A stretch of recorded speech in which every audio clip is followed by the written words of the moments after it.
asalaamaaleykum ñu ngi leen di nuyu di leen ziar di leen bëggee bu baax a baax bëggoon lancer message askanu Sénégal Ousmane Sonko yàgg na leen wax ne ginnaaw yàlla askanu Sénégal rek laa yaakaar li tax mu wax ne askanu Sénégal rek la yaakaar dafa xam fi askanu Sénégal toll ci moom ak li ko askanu Sénégal jaral ba tax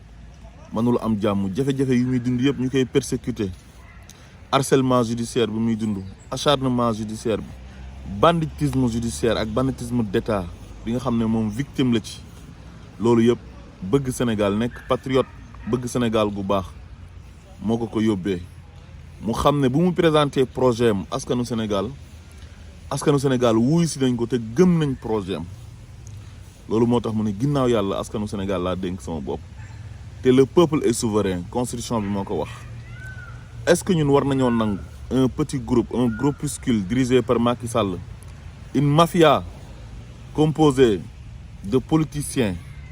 de soi-disant marabouts de patrons de presse de journalistes de communicateurs traditionnels de lutteurs de chanteurs des magistrats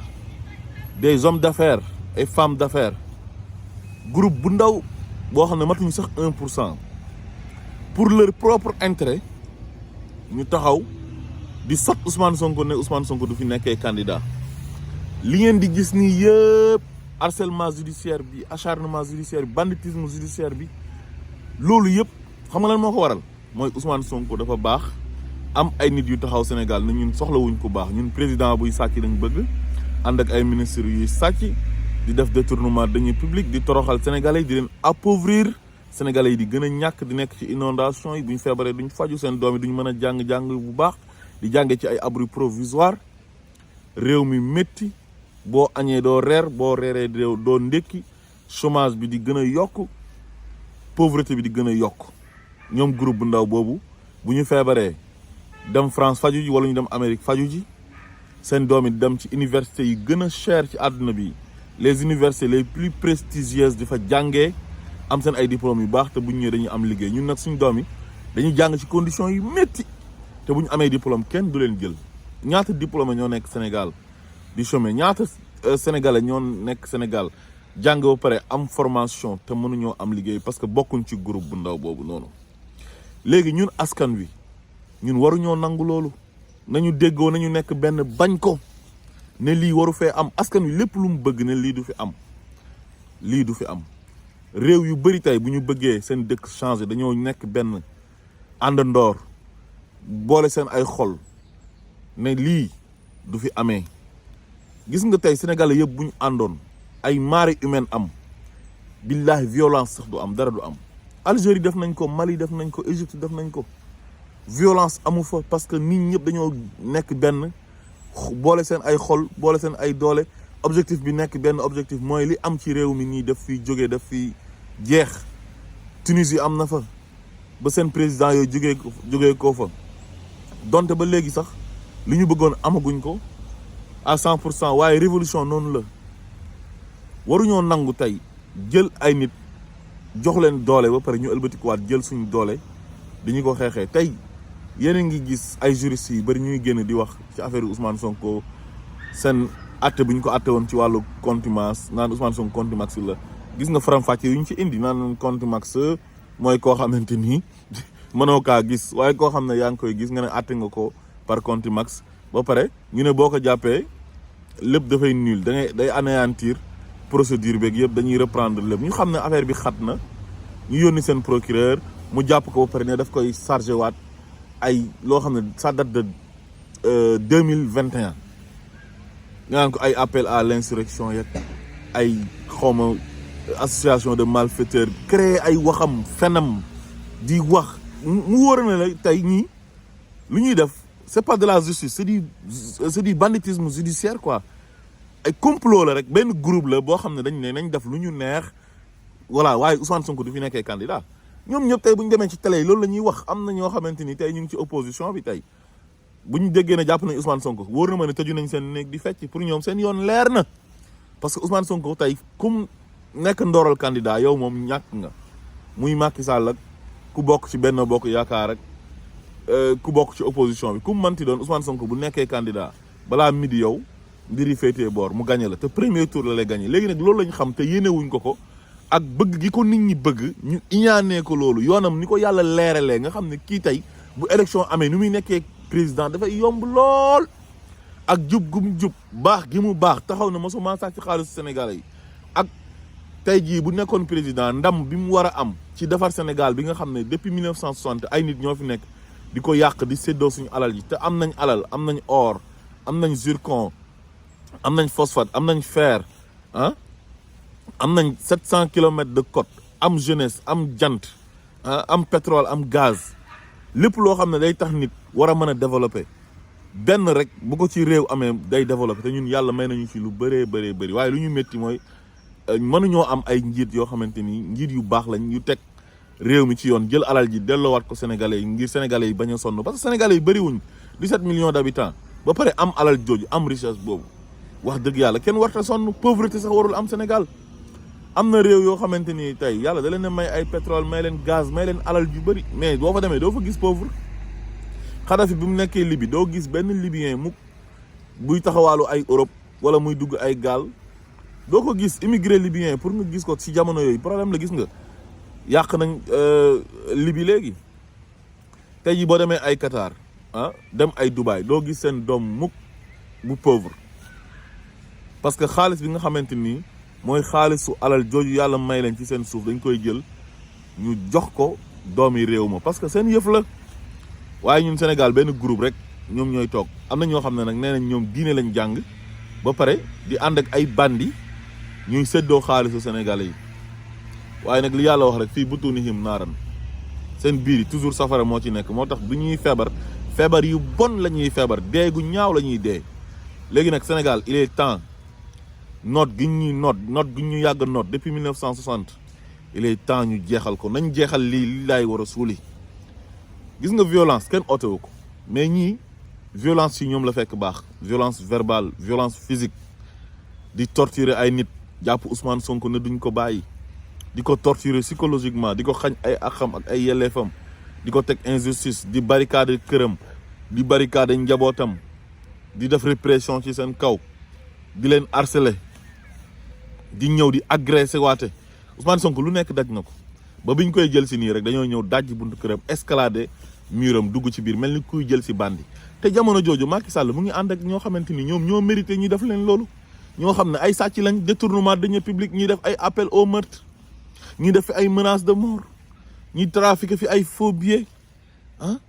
lépp luy yoon di tere loo xam ne crime la ak délit ñi ànd ak Macky Sall tey ñu ngi koy def waaye Ousmane Sonko ak ku mu àndal rek yow moom amoo benn droit ci réew ma boo porté plainte duñ ko diligenté buñ la menacé de mort ñu ne non Ousmane Sonko la wala ko ànd ak Ousmane Sonko la mais loolu ba kañ est-ce que loolu war nañ ko nangu ñu ne am na ay kilifa yu jàng diine yu nekk Sénégal war a àtte tey dëgg ci diggante nit ñi lu leen yàlla sant mooy faxkum bayna naasi bil haqqi ñu toog di noppi wa in taifataani min al muminin iqtatalu fa aslihu baynahuma loolu yëpp yàlla sant leen ko ñoom ñu toog di seetaan am na si ñoo xam ne sax Macky Sall sax la ñu faral ñoom ndax caisse noire bi parce que Macky Sall moo yore caisse noire di leen jox xaalis di leen jox ay jiwu di leen jox engrais te bayuñ amuñ tool loolu yëpp di séddoo alalu Sénégal gis nga engrais yi ak jiw yi gis naa ñuy mbuboo kilifa diine ñoo xam ne tabax nañ ci ay kër te loolu yëpp xaalisu Sénégalais yi la te yow yàlla waxu la loolu sant la loolu yow mi jàng diine tey yow yaa war a joxe le bon exemple mais Sénégal wax dëgg yàlla ku ne réew la da ngay nax sa bopp naa fekk moo fa am parloo tooñ te loolu dafa jéggi dayo te gis nga bépp réew boo xamante ni yàlla alag na la injustice bokk na ci lu tax yàlla alag xeet boobu noonu te gis nga suñ catastrophe yi ñuy am inondation yi nga xam ne kenn mënu ko régler ak yeneen yu fay am yenn accident yeeg yeneen na ma yàlla baal am na si yoo xam ne sax mën na nekk mbugalu yàlla ak àq parce que tooñ moo baaxul nit mënoo jiite réew ba pare ne doo yemale waa réew mi bëgg a jël benn groupe bi ànd ak yow ne ñii daal ñoom ñooy sénégalais ñi àndut ak man ñooñu duñ dara amuñ benn droit ci réew mi loolu mooy lan et puis c'est flagrant quoi c'est lâche c'est de la lâcheté amul kenn ku am courage koo xamante ni tey di nga taxaw génn wax loolu ñiy wax rek mooy les sénégalais lambda suñ classe gi nga xamante ni tey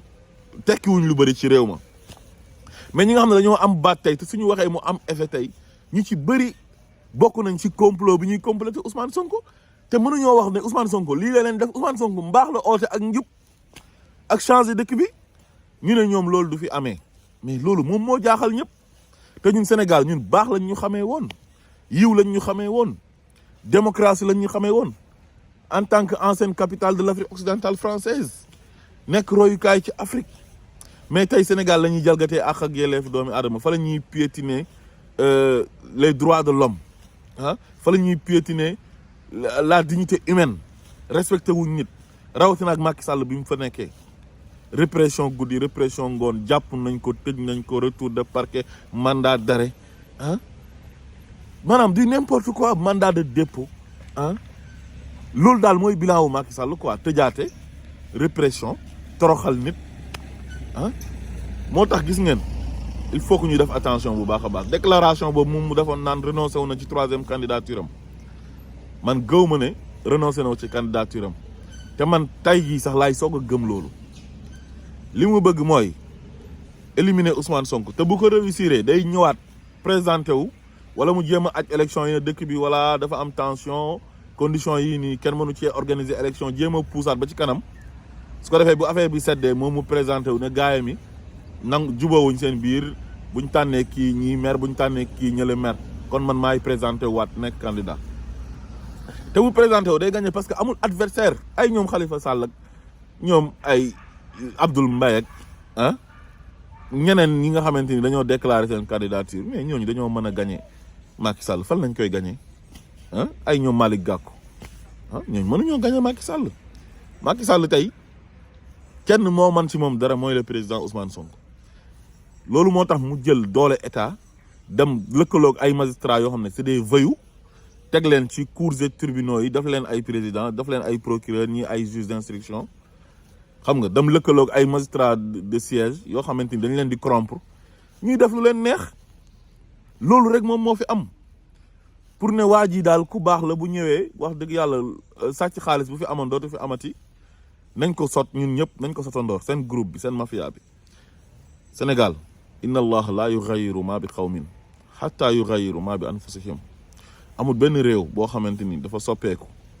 ci àdduna bi fekk yàlla moo wàcc soppil leen ko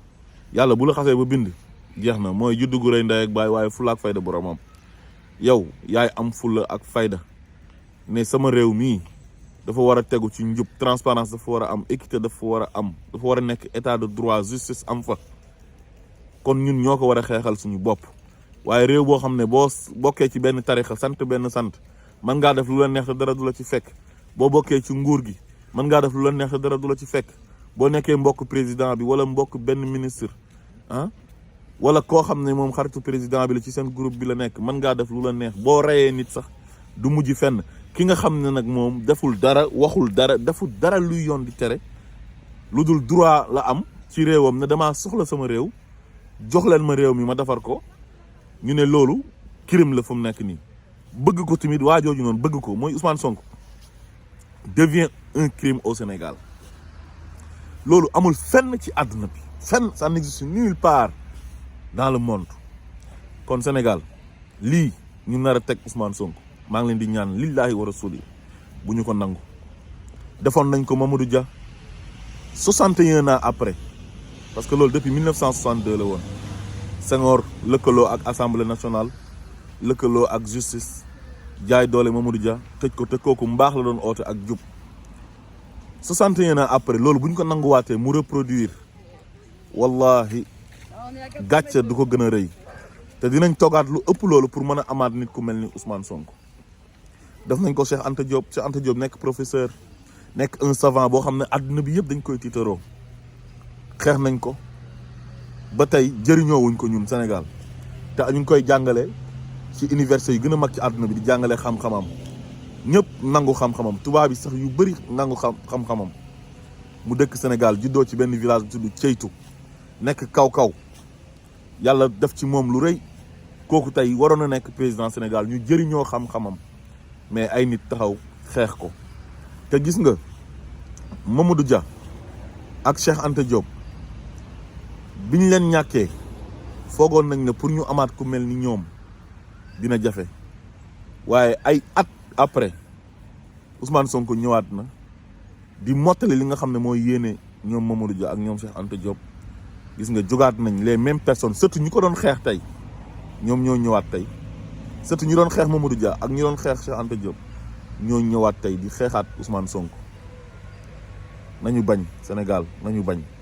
salaamaaleykum wa rahmatullah